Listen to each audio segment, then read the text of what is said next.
It wasn't a big move, and nor did it last long, but it was enough to remind bulls that the market hasn't gone completely deaf to politics. The Dow Jones Industrial Average erased about 160 points in 20 minutes and volume in the most widely traded traders just after 11 a.m. in New York Tuesday. The catalyst was the release of emails by Donald Trump Jr. that said the Russian government backed his father's presidential campaign and was trying to damage Hillary Clinton. For anyone paying attention, it was the first tangible sign in weeks that the market remains subject to rough reversals when the topic of Donald Trump's political prospects is perceived to reach a critical mass.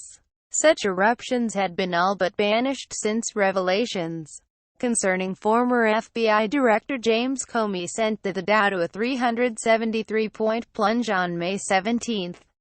Losses that were recouped in exactly a week. The more the market has to grapple with events with Washington, the more we'll see a situation where the market eventually breaks its will, said Michael Antonelli, an institutional equity sales trader and managing director at Robert W. Baird & Co. The sell-off is less than 50 basis points. We don't need to make a mountain out of a molehill. But the market does signal that it pays a lot of attention to the news.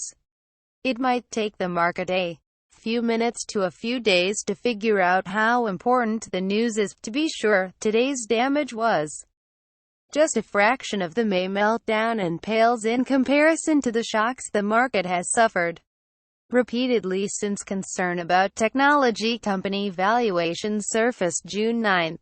The S changed as of 3:10 p.m. in New York and remains up more than 8% in 2017 and just completed its best first half to any year since 2013. If the Trump administration is impaired, it lowers odds of significant tax reform, but it's not clear to me that is reflected very much in the current price, said George Parks, a macro-strategist with Bespoke Investment Group LLC.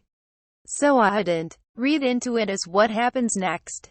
Way too many possible outcomes and permutations for Citigroup Inc. political analysts. The developments ratchet up risks that Trump administration priorities on tax and regulatory rollbacks become imperiled. The news, again, highlighted one of this year's key political risks: concerns about durability of the Trump administration and its ability to pass the pro-business legislative agenda that had underpinned investor confidence earlier this year. Citi chief political analyst Tina Fordham wrote in a note to clients, "We believe the risk of impeachment proceedings is now higher than before, even if still not our base case. A fact that has confounded bears has been the market's propensity to skate along at high valuations while volatility remains low." The S averaged 11.9, a little more than half its historical average. The S valuation since the financial crisis, and U.S. stocks overall look a whole lot more like a late-stage bull rally than a market grappling with an oncoming upheaval in Washington. The equity benchmark trades at a multiple of 21.5, compared with a valuation above 30 during the dot-com era and an average 19.6 in the past 20 years. That's not to say there isn't a point at which the crisis enveloping the White House won't spark lasting turmoil in financial markets.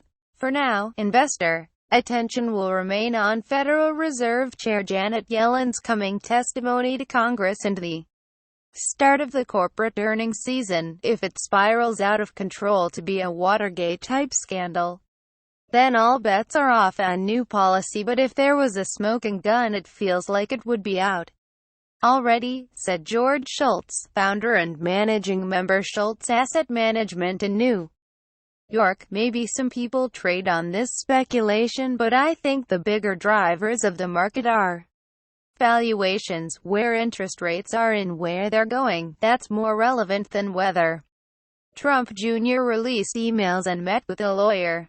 It seems like Noyes